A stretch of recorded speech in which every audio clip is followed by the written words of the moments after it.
1 करोड़ लोग दे रहे हैं राजस्थान में, और कहीं ज़्यादा कहीं कम। अब यूपी है, वहाँ हमसे डबल।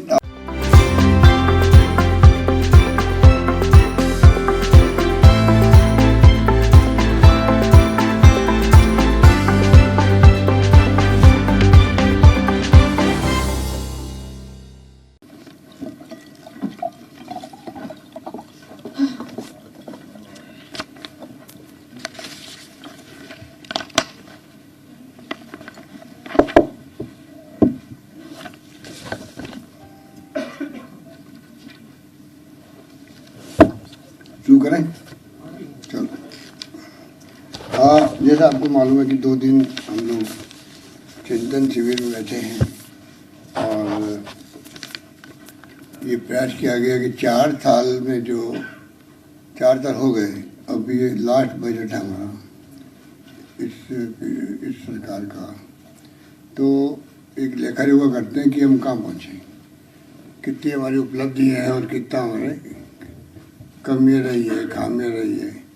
तो मुझे खुशी है कि हर मंत्री मंडल के हमारे सदस्यों ने, तमाम विभागों के मंत्री हैं, उन्होंने खुल के अपनी बात रखी और बहुत अच्छे ढंग से परफॉर्मेंस बताई। और आंकड़े आपको दिए जा चुके हैं कि अधिकांश जो है जो जन घोषणा पत्र था वो लगभग पूरा होने जा रहा है। बजट घोषणा भी अच्छे ढंग से परफॉर्म हो रही है। वो 4 सब आपके पास में पहुँच गए हैं।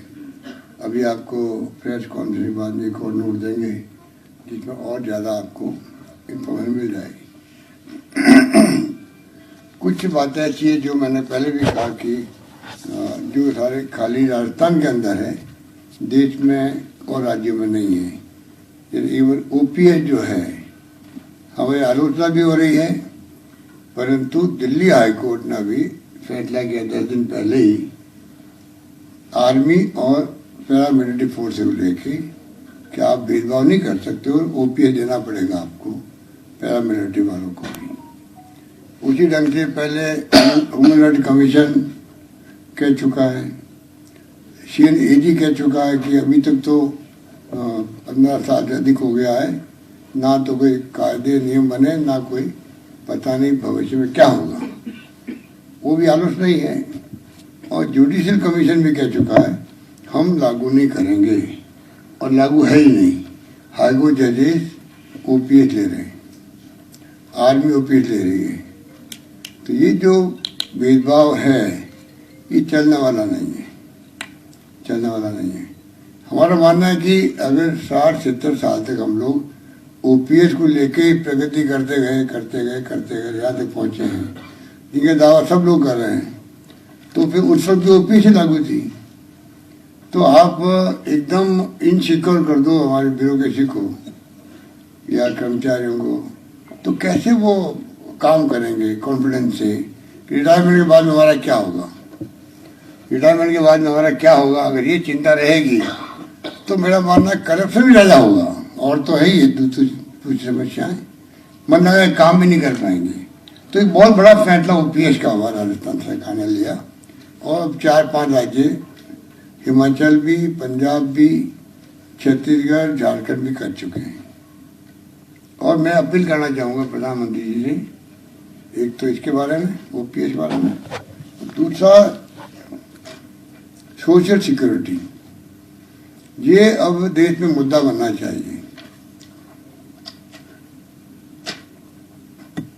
और राष्ट्रीय बहस होनी चाहिए। जिस प्रकार डॉक्टर मनमोहन सिंह जी ने और श्रीमती सोनिया गांधी जी ने अपने वक्त में, जो यूपी गवर्नमेंट वक्त में अधिकार आधारित युग की शुरुआत करी, पार्लियामेंट में कानून बना करके right to information, Mahatma Gandhi NREGA, RTE right to education, right to food security, 2 रुपये किलो गेहूँ, 3 रुपये किलो चावल, ये तमाम जो अधिकार दिए थे, उसी प्रकार से वक्त आ गया है कि पार्लियामेंट में कानून बने राइट टू सोशल सिक्योरिटी। जैसे विदेशों के अंदर हर परिवार को जो नीडी हैं उनको वीकली पैसा मिलता है, जीवन व्यापन करने की सिक्योरिटी वहां पर है। उसी ढंग से जीवन व्यापन करते हर परिवार, BPL, non BPL, Antyodaya, NFSA वाले, सबको मिला लीजिए आप। तो उसके अलावा भी हो सकता है ईडब्ल्यूएस वाले भी हों। हर व्यक्ति को अधिकार है कि वो जिंदगी जब तक वो उनका जीवन है तब तक सोशल सिक्योरिटी में उसको सरकार की तरफ से सहायता मिले। और ये तभी संभव है तब अभी जो पेंशन हम दे रहे 1 करोड़ लोग दे रहे हैं राजस्थान में, और कहीं ज्यादा कहीं कम। अब यूपी है, वहाँ हमसे ट्रिपल आबादी होगी, हम दे रहे 90 लाख 1 करोड़ के बीच में है, वो दे रहे 40-50 लाख लोगों को। तो ये आप समझ सकते हो कि राज्य पे डिपेंड कर रहा है क्या क्या शर्तें लगाते हो नहीं लगाते हो। इससे सबका भला नहीं होगा, वो तभी होगा तब सोशल सिक्योरिटी कानून बने पार्लियामेंट के अंदर। और इसके लिए हम लगातार, हमारी पार्टी कांग्रेस भी, जो राहुल गांधी जी जो निकल पड़े यात्रा में, उनका मुद्दा भी यही है कि देश में शांति सद्भाव भाईचारा रहे। तो वो तभी रहेगा तब आप सोशल सिक्योरिटी दोगे लोगों को।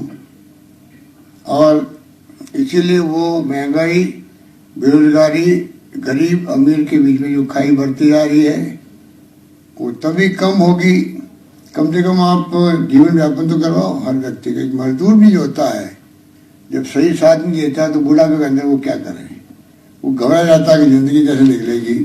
कई बार घर वाले उसका ध्यान रखने की स्थिति में नहीं होते हैं, रख नहीं पाते हैं। आप जानते हो कि अलग अलग परिवेश होता है परिवारों का। तो ये बात दिमाग में रही और इसके लिए आज हमने कैबिनेट में हाथ खड़े करवा के भी प्रस्ताव पास किया है सर्वसम्मति से कि प्रस्ताव हम बना के भेज रहे हैं कि राजस्थान गवर्नमेंट मंत्रिमंडल मांग करती भारत सरकार से आप इस प्रकार से इसको लागू करें, एक्ट बना के पार्लियामेंट के अंदर। हमारा मकसद ये है। दूसरा हमने जनरल डिस्कशन जो मैं बता रहा हूँ आपको, बाकी तो हर विभाग की समीक्षा हो रही है, बातचीत हो रही है, चर्चा हो रही है और क्वेश्चन आंसर भी हो रहे हैं आपस के अंदर। जिनका आशंका है वो अपना आशंका दूर भी कर रहे हैं। तो अच्छे ढंग से डिस्कशन, बहुत ही अच्छे माहौल में, अच्छे ढंग से, बहुत ही मैं समझता हूँ कि प्रभावशाली तरीके से डिस्कशन चल रहे हैं। विपक्ष के बाद में आलोचना करना कोई मुद्दा नहीं है राजस्थान के अंदर, इसलिए वो क्या कर रहा है। अब जैसे आप सब मीडिया साथी बैठे हुए हैं, आप मेरी भावना को समझ जाएंगे और प्रदेशवासी समझ जाएंगे। अब एसीबी अगर छापा नहीं डाले गए किसी राज्यों में, इसका मतलब वहां करप्शन है ही नहीं विपक्ष के हिसाब से। और हमारे यहाँ एसीबी 0 टॉलरेंस रख रही है करप्शन को लेके, 0 टॉलरेंस। उसको ये कहते हैं साहब बहुत करप्शन है। तो इससे बड़ी मूर्खता क्या होगी कि जहां एसीबी छोड़ नहीं रही है, सरकार कहती संवेदनशील पारदर्शी जवाब दे प्रशासन देंगे, और 0 टॉलरेंस की हम बात करते हैं। और उसके अंतर्गत छापे पड़ रहे हैं। लोग कहते हैं हिंदुस्तान भर में सबसे ज्यादा छापे राजस्थान में पड़ रहे हैं, इतना शानदार काम हो रहा है एंटी करप्शन डिपार्टमेंट में, और ये लोग उसकी आलोचना कर रहे हैं। तो पब्लिक सब समझ रही है कि ये किस प्रकार से बोल रहे हैं। उसी प्रकार से जो मैंने सरकार मंत्री नवाचार किया और मैंने कहा कि राजस्थान में कंपल्सरी करेंगे, हम लोग कंपल्सरी करेंगे एफआईआर को। दुर्भाग्य से मीडिया में हमारे साथी भी कई बार गहरे में जाते नहीं हैं, और आजकल तो पूरा मीडिया का हालात जो है पूरे देश के अंदर आप कुछ समझ रहे हैं, गोदी मीडिया जो कहलाने लग गया है। तो ज़्यादा एक्सप्लेन की जरूरत नहीं मुझे, आप समझ जाएंगे और मैं क्या कहना चाहता हूँ। अगर हमने इतना बोर्ड स्टेप उठाया, थानों की स्थिति आप भी समझते, हम भी समझते थे। थानों के अंदर मीडिया पर्सन तो फिर भी चले जाते हैं, भाई चलो ये तो अखबार वाले लोग हैं, संवाददाता, मान सम्मान मिल जाता है। आम जनता को, डॉक्टर हो, इंजीनियर हो, उनकी जो बेइज्जती होती है थानों के अंदर, तू तान बात करते हैं, उससे क्या बीतती है आप सोच सकते हो। और किसी के घर में रेप भी हो गया, गरीब परिवार है बेचारा, वो जानता हुआ तू ता करेंगे, मुझे भगा देंगे, और जिसने रेप किए हैं उनके पैरे खा लेंगे, वो जाते नहीं बेचारा। और जिंदगी भर वो मन में टीस रखता है कि मेरी बेटी के साथ में जुल्म हुआ और समाज कुछ नहीं कर पा रहा है। हमने जो बोर्ड स्टेप उठाया, हर FIR कंपल्सरी रजिस्टर करना जरूरी है। अगर मीडिया में जो भावना होती तो ये नेशनल इश्यू बनता कि राजस्थान सरकार ने कंपल्सरी की FIR थाना के अंदर, नहीं होगी तो SP ऑफिस में कंपल्सरी करिए और थानेदार के खिलाफ एक्शन होगा, ये हमने कहा है। आप देखिए कहीं चर्चा हुई है कहीं, और उसके कारण से कितना बड़ा फायदा हुआ मैं आपको गिनाना चाहता हूँ। आप देखिए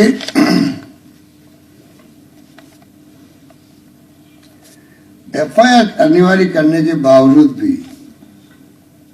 जो क्राइम कंट्रोल हमने किया है और लोगों में भय पैदा हो गया है, अब FIR लॉन्च होगी कंपल्सरी, इसके बाद भय पैदा हुआ। उस भय के कारण देखिए आप 19 के तुलना में 21 के अंदर 5% अपराध कम हुए हैं। MP में, हरियाणा में, गुजरात, उत्तराखंड में, 17 राज्यों में और केंद्र शासित प्रदेशों में अपराध अधिक दर्ज हुए। गुजरात में अपराधों में करीब 69%, हरियाणा के अंदर 24% और MP में 20% की बढ़ोतरी दर्ज की गई। हमने कंपल्सरी की तब भी 5% कमी आई और इनकी बढ़ोतरी हुई है। ये आंकड़े मेरे नहीं है, NCRB जो भारत सरकार की बुकलेट निकलती है, national crime record bureau,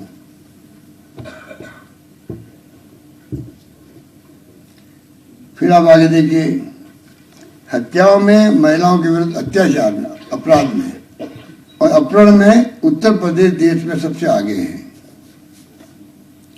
number 3 custodial death में गुजरात सबसे ऊपर है।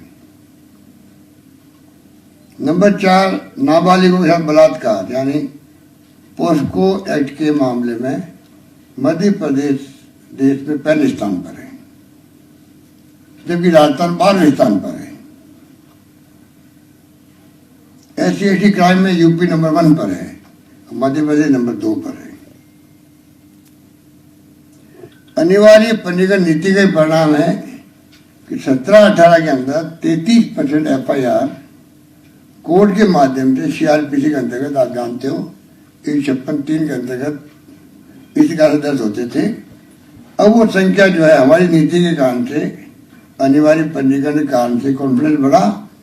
अब खाली 33% के बजाय 13% रह गई है। कोर्ट से आदेश आना पुलिस के पास में है, वो 13% रह गई है।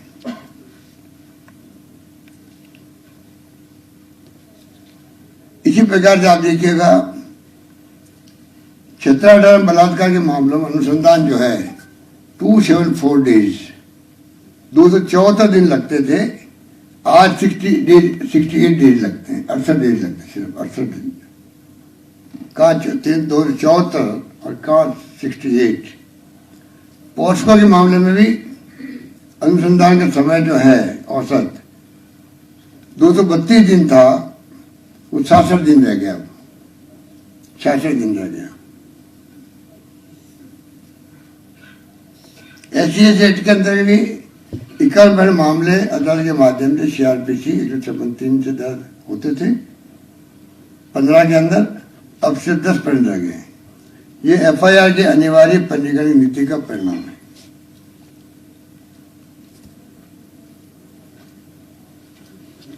ये क्योंकि हमने कंपल्सरी कर दी, उसका कुछ लोगों ने फायदा उठाया और झूठी एफआईआर दर्ज करने लगे, वो अलग बात है।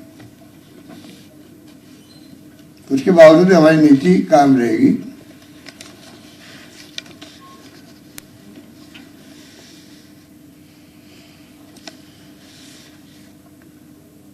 सरकार की जो झूठी एफआईआर जो मैंने कहा हो रही है, परंतु अनिवार्य पंजीकरण की नीति से पीड़ितों और फरियादियों को एक संबल मिला है।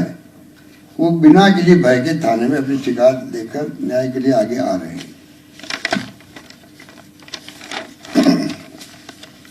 बलात्कार के प्रकरणों में राजस्थान में सजा का प्रतिशत जो है, आप देखिएगा 48% है राजस्थान के अंदर, और राष्ट्रीय स्तर पे मात्र 28.6% है। मतलब आप देखिए राष्ट्रीय औसत से राजस्थान में 48% तक हम बलात्कार प्रकरणों के अंदर पनिशमेंट का जो प्रतिशत है, सजा हुई है, वो 48% हो गई है। राष्ट्रीय एवरेज 28.6% है। और महिला अत्याचार के प्रकरणों में भी राजस्थान में सजा का प्रतिशत 45.2% है, जबकि राष्ट्रीय स्तर पर 26.2% ही है। महिला अत्याचार के प्रकरणों की पेंडिंग जो प्रतिशत है वो 9.6% है राजस्थान में, और जबकि राष्ट्रीय स्तर पर 31.7% है। ये एनसीआर की बुक में है। फिर भी हमारे मित्र लोग जो हैं, हमारे साथी विपक्ष के, आईपीसी के प्रकरणों में राजस्थान में पेंडिंग प्रतिशत करीब 10% है और राष्ट्रीय स्तर पर 35.1% है। अब आप बताइए मुझे, जानबूझ कर के राजस्थान में क्राइम बढ़ रहे हैं, रेप हो रहे। आप हालात देखिए पूरे देश के अंदर। मैंने आपको फिगर दिए, मेरी फिगर नहीं है, ये फिगर एनसीआर की बुक के है।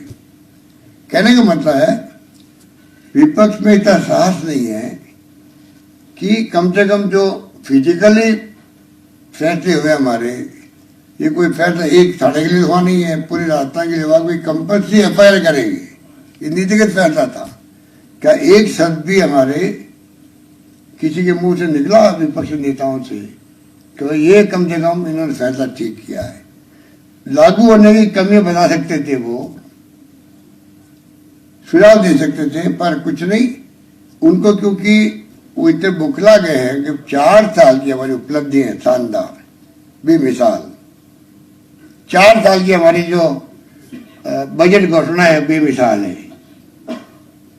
उनके तो मुंह पे ताला लग जाते हैं, उनको तो छिपके रहना पड़ता है असेंबली के बाहर, तो मीडिया से क्या बात करें। ऐसी स्थिति हमने बना दी इनकी। अब वो क्या कहे, तब वो ये बात कहेंगे, साहब देखिए ईसीबी खूब छापे पड़ रहे हैं क्योंकि करप्शन बहुत ज्यादा है। उल्टा भ्रमित करेंगे लोगों को। क्या कहेंगे कि ये क्राइम बहुत बढ़ गया है, जबकि इतना कंट्रोल है क्राइम, राष्ट्रीय स्तर पर कंट्रोल है। राज्यों को मैंने आपको सुनाया, राज्यों के कम तुलना बताई मैंने आपको। अब आई बात आपके, हमें चिंता है कि चुनाव आ रहे हैं, तो ये हर मौका ढूंढते हैं कि सांप्रदायिकता कैसे फैले राजस्थान में।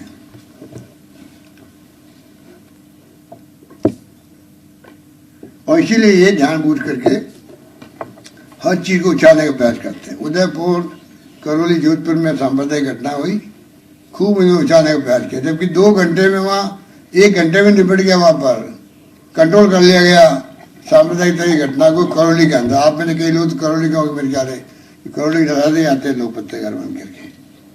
तो लगता है कि पता नहीं आप कितने लोग बैठे हैं, आई डोंट नो, पर कौन कौन है पता नहीं। कोई है करौली का?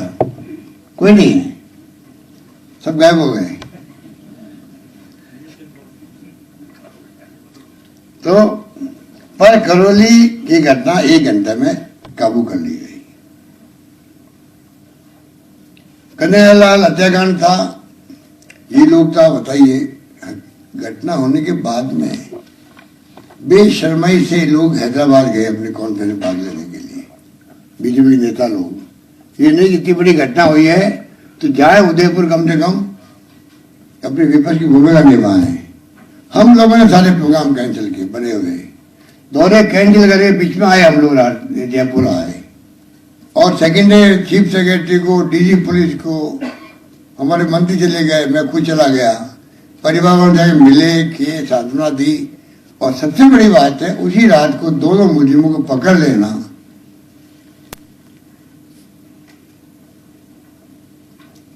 वरना वो आग लगा देते लोग अगर नहीं पकड़े जाते वहां पर। अभी ये यारो ठेठ की जो हत्या हुई है, वो खुद ही क्रिमिनल आदमी था, उसको ही बनाने लग गए लोग। तो वहां बीजेपी कांग्रेस करने लग गए और उनको पकड़ लिया रात भर में, चारों लोगों को। हमारे यहाँ केस ऑफिसर स्कीम जो बनाई गई है, उसके अंतर्गत बहुत फास्ट ट्रैक से सुनवाई होती है। अभी तक 8 लोगों को फांसी और 300 लोगों से ज्यादा को उम्र कैद हो चुकी है राजस्थान के अंदर। एडिशनल एसपी रैंक का अधिकारी हर जिले में लग गया है महिला अत्याचार को सिर्फ देखने के लिए। महिला अनुसंधान यूनिट अलग बना दी हम लोगों ने। और स्वागत कक्ष हिंदुस्तान में कहीं नहीं है। 4 लाइन लिखते हुए संकुल होता है पत्रकारों को कि स्वागत कक्ष थानों के अंदर बनना हिंदुस्तान के इतिहास में पहली बार हुआ।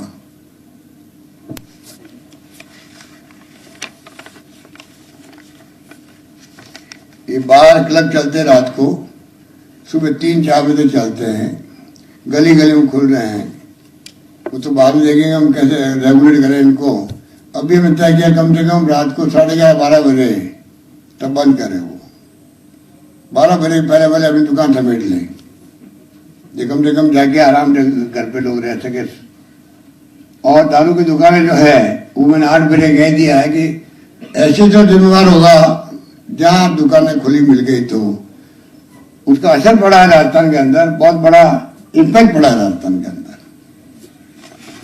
हम चाहते हैं कि लोग सुख की नींद सोए, परिवार वाले, हर व्यक्ति की गांव में पत्नी है, बीवी बच्चे जो है शांति से रहें। ये हमारी सोच है, उसको हम लोग बढ़ावा देंगे। आपके ये पेपर लीक कल कहा था प्रताप सिंह जी ने, ममता जी का होगा आपको बताइए। आप हिंदुस्तान में पेपर लीक हर राज्य में हो रहे हैं, आर्मी में हो रहा है। आपके अभी 1 महीना पहले जुडिशरी में हो गया, हाईकोर्ट के पेपर लीक कोर्ट हो गए। हम जो है आगे बढ़ के पहला राज्य राजस्थान जो जेल भेजा लोगों को पकड़ रहा है, उस तक पहुंच रहा है कि किसने किया, कैसे पेपर आउट किया, वहां तक पहुंच रहा है। कानून पार कर दिया असेंबली के अंदर। और अभी हमने उनकी प्रॉपर्टियों को भी बुलडोजर भेजे वहां पर तोड़ने के लिए, बर्खास्त कर दिया, अधिकारियों को बर्खास्त कर दिया। और बच्चे जो है जो इसमें पकड़े गए, डिब्बा कर दिया आगे एग्जाम देने से, सब कुछ कर दिया, उसकी चर्चा नहीं। और ये अपोजिशन वाले पेपर लीक के लिए प्रेस कॉन्फ्रेंस कर रहे हैं, झूठे आरोप लगा रहे अधिकारियों पर, नेताओं पर। इनके पास कहना कुछ है ही नहीं, सामान कुछ नहीं इनके पास। इसीलिए अमित शाह जब आए थे जयपुर तो मुझे बताया गया, सच्ची क्या है तो पत्रकार मित्र ज्यादा जानते होंगे, उन्होंने इनको झाड़ा अपने ऑफिस के अंदर। जब इन्होंने कहा साहब ये सरकार कुछ नहीं कर रही, वो नहीं कर रही, क्या बकवास करते हो। सरकार को 4 साल में तुम लोगों ने एक आंदोलन खड़ा नहीं किया राजस्थान के अंदर। ये मैंने सुना है, सच्चाई क्या मैं उस पर नहीं जाना चाहता। जो मैंने सुना बता दूं, एक मीटिंग में भी था, वहां पर नॉर्थ काउंसिल मीटिंग थी, वही से वो आए थे। हम लोगों ने अपनी परफॉर्मेंस दी उनको कि किस प्रकार राजस्थान में क्या प्रॉब्लम्स है स्टेट इंटर स्टेट के। हम अपने जो भावना थी वो बताइए, ओपीएस वाली भी और मेरी क्या थे। और इसमें बताइएगा, आप जाके प्राइम मिनिस्टर को कहिएगा कि लागू करें पूरे देश के अंदर चेंज योजना वाली। उसके बाद मुझे तो बीजेपी वाले कह रहे हैं साहब ऐसी स्थिति बन गई वहां पर। अब पता नहीं सच क्या है झूठ क्या है, तो आप लोगों ने कोई पूछा होगा तो मालूम होगा आपको, पर मैंने सुनाई जो मैंने आपको शेयर कर दिया। तो कहने का मतलब यह है कि 2 दिन की जो हमारी मीटिंग है बहुत फ्रूटफुल है, बहुत इफेक्टिव है। और पहले भी याद होगा आपको, हमने प्रयास किया किस प्रकार लेकर योगा करना चाहिए। ये आंतरिक मीटिंग थी हमारी, आंतरिक मीटिंग थी, आप पर बैठ के बातचीत करी और बढ़ के एक सुझाव आए, उसी रूप में हम लोगों ने अभी असेंबली आ रही है, सब तैयारी शुरू कर रहे हैं हमारे मंत्रीगण भी, और असेंबली में आएगा, बजट आएगा हमारा 8 तारीख को। 8 तारीख को बजट ला रहे हैं हम लोग, 8 फरवरी, और 23 को असेंबली शुरू हो रही है। बजट जो है वो इंक्रीज होगा। कोशिश करते हैं कि जैसे मैंने पिछली बार किसानों के लिए अलग बजट पेश किया था, और 12 मिशन बनाए थे हमने अलग अलग कृषि क्षेत्र को लेके। तो मिशन मोड पे किसानों के लिए हमने प्रयास शुरू किए राजस्थान के अंदर। उसी ढंग से हम चाहेंगे कि अब जो बजट आए इस बार, किसानों को आएगा अलग से बजट, परंतु फोकस जो है इस बार यूथ को, स्टूडेंट को रखना चाहते हैं, महिलाओं को। जो जो सुझाव आएंगे हम चाहेंगे उस पर समावेश करें।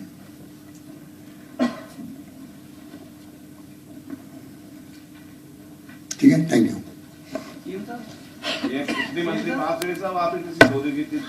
एक और बात कहना चाहूंगा, एक सेकेंड, कि सबसे खुशी की बात यह है, कोरोना में हमने शानदार मैनेजमेंट किया।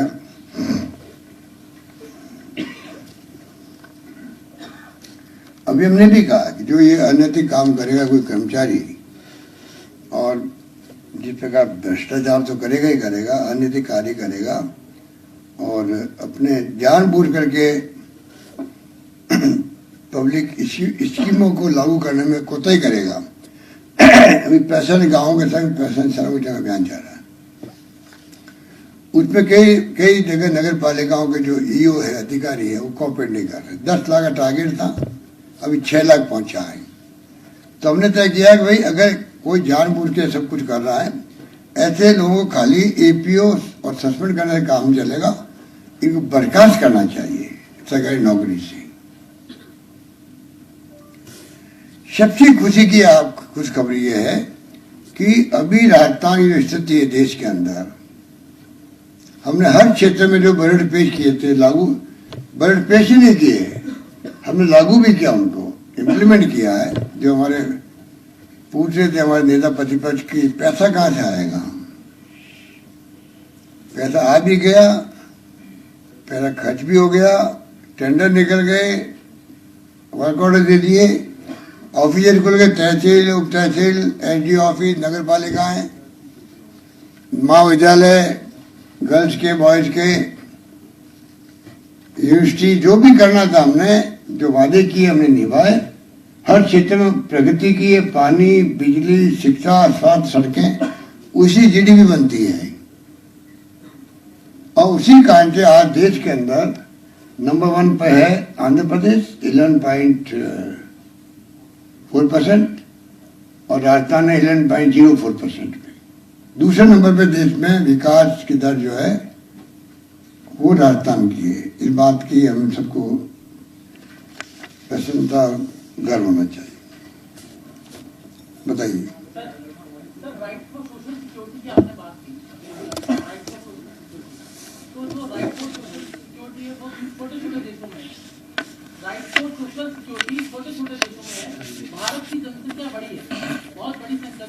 छोटे देशों में, अमेरिका में है। भारत की जनसंख्या बढ़ी है, तो आपको लगता है जनसंख्या नियंत्रण कानून आना चाहिए? क्योंकि बीजेपी के नेता भी लगातार डिमांड कर रहे हैं। क्या डिमांड कर रहे हैं? जनसंख्या नियंत्रण कानून की बात कर रहे हैं, क्योंकि उसके बिना संभव नहीं है सर। सोशल सिक्योरिटी की आप बात कर रहे हैं, आपने कैलकुलेशन की दिखती है। देखिए, अमेरिका में है, इंग्लैंड में, सब जगह है, सब राज्यों में। और सुनिए आप आगे, अगर आपने क्वेश्चन किया ही है तो जवाब देता हूँ आपको। ओबामा किया अमेरिका के अंदर, फेल हो गई, और हमारे चेंज योजना दौड़ रही है। ठीक है, और कोई? कृष्ण गोपाल शर्मा। सर, मेरा सवाल ये है कि जो 2 दिन का मंथन आपने चिंतन किया है, जो जितने भी सुझाव आए हैं, तो उससे कोई आपने कोई प्रस्ताव या कंक्लूजन तैयार किया है, कोई रोड मैप तैयार किया है जिस पे आगे काम होगा और फिर से इसका रिव्यू किया जाएगा? ऐसा कुछ? अभी तो मीटिंग चल रही है, उठ के आया आपके लिए, और उसके बावजूद भी रोड में भी तैयार दिलो दिमाग में सबके हुआ है। असेंबली आ रही है, उसमें आपको दिखाई देगा और आप निश्चिंत रहे कि 4 बजट 5वां बजट आ रहा है तो फिर आप उसका इंतजार भी कीजिए, रोड मैप आपको और मालूम पड़ेगा। मुख्यमंत्री जी, चलो सर, क्वेश्चन ये है, तो एक मिनट भाई, 2 दिन तक आप रेफरी रहे हैं, इस 2 दिन आप रेफरी बने यहाँ पे, कितने मंत्री फर्स्ट डिवीजन पास हुए, कितने सेकंड डिवीजन आए, कितने थर्ड डिवीजन आए, कोई सप्लीमेंट्री हो कोई? हमारे मंत्रियों के बारे में मैं आपको शेयर करूं, सारे मंत्री जो आए क्या? जोरदार मामला भाई। हमारे मंत्री एक से एक अव्वल है देखिए, और ऊंचे रंग से काम करने वाले लोग हैं, बहुत जम के काम सबने किया है, परफॉर्मेंस और उनके व्यक्तित्व उभर के आया है, इतना मैं कह सकता हूँ। अभी जो मैं सुन रहा हूँ सब मंत्रियों से, तो मुझे लगा कि बहुत कॉन्फिडेंस है उनके अंदर काम करने का, पकड़ है अपने डिपार्टमेंट के अंदर, उचित ढंग से काम हो रहा है। खाली एक मुख्यमंत्री भी काम कर सकता है, बजट पेश करना एक बात है, इम्प्लीमेंट करना दूसरी बात है। इम्प्लीमेंट तब होता है जब मंत्री लोग सब कॉपरेट करते हैं, अपने विभाग में पकड़ सकते हैं। सवाल है, क्या बोल रहे थे मुख्यमंत्री महोदय, 4 साल आपके सरकार के सामने बहुत सारी चुनौतियां आई और आपने बखूबी उसका मुकाबला किया। आगामी 1 साल में आप सबसे बड़ी और कौन कौन मुश्किल आएगी? सबसे बड़ी किस चुनौती को समझते हैं और उसके लिए आपका रोड मैप बताओ। मैं कोई चुनौतियां तो आप समझते हो, मैं तो समझता नहीं चुनौतियों को। मैं तो बिल्कुल गवर्नेंस करनी है, जो जिम्मेदारी होती है उसे निभाता हूँ मैं पूरी ईमानदारी से, निष्ठा से, समर्पित होकर और पब्लिक इंटरेस्ट के अंदर। मेरा देश जिंदगी का यही है, मैं आम जनता के लिए क्या सेवा कर सकूं, अंतिम व्यक्ति तक मैं कैसे पहुंच सकूं, सोशल सिक्योरिटी में कैसे लागू कर सकूं, कोई भूखा नहीं सोए। मैंने कहा था कोरोना में, पूरे प्रदेशवासियों ने उसको निभाया और बहुत कामयाब किया उसको। और सुप्रीम कोर्ट को बोलना पड़ा कि देश में कोई भूखा नहीं सोना चाहिए, सुनिश्चित करे केंद्र सरकार। ये हमारी सरकार की भावना थी, सुप्रीम कोर्ट ने प्रकट की, मेरे लिए गर्व की बात है। चिंतन और मंथन के बाद सर, ये अमृत जी राजस्थान की मुखिया है और राजस्थान के मुखिया होने के नाते आपका छोटे छोटे मुद्दे पे जैसे कोई लैक रह जाता है तो उसके लिए पड़ोसी राज्य को ये कहता है कि भाई वहाँ पे इतना होता है, एमपी पे होता है, तो उस पे आप क्या कहेंगे? क्या? जैसे राजस्थान के आप मुखिया है और कोई बात होती है तो उस पे आप ये कहते हैं कि भाई यूपी में ये हो रहा है। मैंने तो नहीं कहा, मैंने कहा आप आपने कहा ना यूपी में ना कुछ नहीं कहा। मैं तो कहा एनसीआर की बुक में क्या लिखा हुआ वो बताया आपको। मैं नहीं कहता हूँ, मैं तो मैंने आप ठीक कह रहे हो, मुझे मेरी रानी की चिंता करनी चाहिए। वो तो मैंने कहा कि एनसीआर की बुक में लिखा हो, मैंने आपको खाली कोट किया। मुख्यमंत्री जी 2 सवाल है मेरे। सवाल पहला ये है कि आप गुड गवर्नेंस की बात करते हैं, हमने एक खबर की है, हम घाटगेट से रामगंज तक गए, वहां सारे बरामदे चौक हैं सर, कार्रवाई और जगह हो जाती है लेकिन वहां नहीं होती है। हमने इस पर विपक्ष से भी बात की, अभी आज ही सुबह बात करी थी, उन्होंने तुष्टिकरण का आरोप सरकार पर लगाया। वहीं सर अभी सड़क सुरक्षा सप्ताह चल रहा है, लेकिन ऐसे इलाकों में जो अल्पसंख्यक समुदाय के इलाके हैं वहां पर कोई इस तरह की सड़क सुरक्षा जैसा कुछ नहीं हो रहा है। रामगंज में सर पॉइंट नहीं है ट्रैफिक पुलिस का, लोग बिना हेलमेट जाते हैं, जिंदगी से खिलवाड़ हो रहा है। देखिए किस गली मोहल्ले में क्या हो रहा है, वहां तक आप पहुंच गए, बहुत अच्छी बात है। बहुत अच्छी बात है कि आप जाके एक गली देख के आ गए और आप ऐसा क्वेश्चन मुझसे कर रहे हो विपक्ष क्या कह रहा है। विपक्ष के डीएनए वही है जो वो कह रहा है। सर मोदी जी ने भी अभी राष्ट्रीय कार्यकारिणी की बैठक में बोला है कि जीत का मंत्र दिया है, कहा है कि मुसलमानों के बीच में जाए बीजेपी, अनाप शनाप ना कहे मुस्लिमों के लिए, और जो केंद्र सरकार की योजनाएं हैं वो ज्यादा से ज्यादा मुस्लिमों को दें। इस चीज पर फोकस किया है मोदी जी ने अभी कार्यकारिणी की बैठक। ये बात बताओ, जो अभी क्वेश्चन पूछे थे ना, विपक्ष कह रहे हैं तुष्टिकरण कर रहे हैं, उनको बताओ। सर, ये चिंतन और माफियाओं के बाद अमृत जो निकल के आया है, चिंतन और मंथन के बाद जो अमृत निकल के आया है, उसे क्या मानते हैं, कौन सा क्या खास इसमें पॉइंट? अभी तो मैंने कहा अभी मीटिंग चल रही है भैया, उठ के आया हूँ बीच में। सर, एक और काम उन्होंने किया अभी उत्तराखंड के वक्त में जब त्रासदी आई थी बद्रीनाथ केदारनाथ के अंदर, तब हम लोगों ने नौकरी दी थी सबको, जो परिवार वाले राजस्थान के लोग थे और जो चल बसे, उसमें हमारे नेविजन सेन भी थे जो पीसीसी में हमारे काम करते थे। तो सरकार बदली तो जिनकी नौकरी लगी हुई थी, उस सरकार ने उनको वापस निकाल दिया और उस स्कीम पे रोक लगा दी। हमने वापस कहा कि स्कीम को वापस लागू करेंगे और तमाम उन परिवार को नौकरी देंगे जो परिवार उस वक्त में दुनिया से चले गए।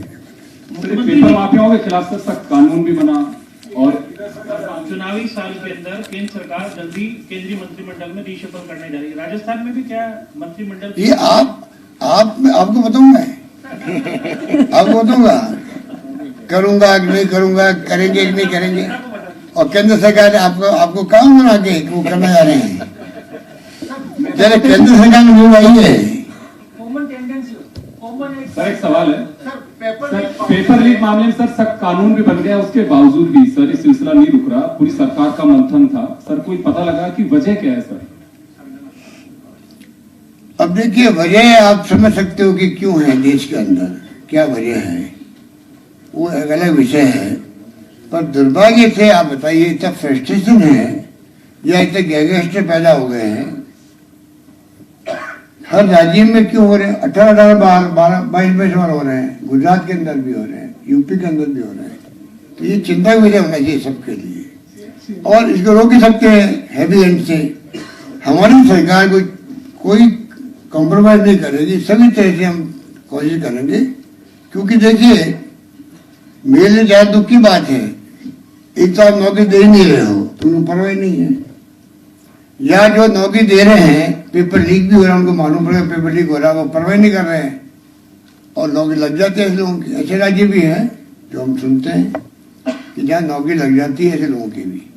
हमारे यहाँ चाहे वो कैंसिल करना पड़ा मुझे, कितना दुख हुआ। वो 25-26 लाख बच्चे थे, नौजवान थे जो अभ्यर्थी थे, मैंने बड़े प्यार से उनके लिए भाई दूर दूर उनका सेंटर आ गया है, फ्री ट्रांसपोर्टेशन किया, ये पिताजी बैठे हुए हैं, इन सबका आशीर्वाद। मैंने कहा कि रोडवेज के अलावा भी प्राइवेट बसों में किराया हम देंगे उनके लिए, ये व्यवस्था करो, तो बड़े खुश हो गए। किराया बहुत बड़ा शानदार निर्णय हो गया। तब कलेक्टर को कॉन्फ्रेंस करी कि भाई जो दूर से बच्चे आएंगे इनको रात को रहने करने का भी कहीं इंतजाम करवा दो, इनफॉर्मल खाने पीने का इंतजाम करा दो। एक बच्ची आई आगरा से, वो कहने लगी मैं तो पहली बार देख रही हूँ कि मैं उतरी वहाँ पर धौलपुर में, मुझे एसडीओ साहब ले गए, बसेड़ी थे गाड़ी के अंदर भेजा, एग्जाम के वापस लाया मुझे और वापस ट्रेन बढ़ाया। ऐसा आज तक हुआ नहीं, पर पेपर लीक हो गया, उसके अंदर सब पानी फिर गया। जो हमने व्यक्तिगत इंटरेस्ट लिया उस पर पानी फिर जाता है।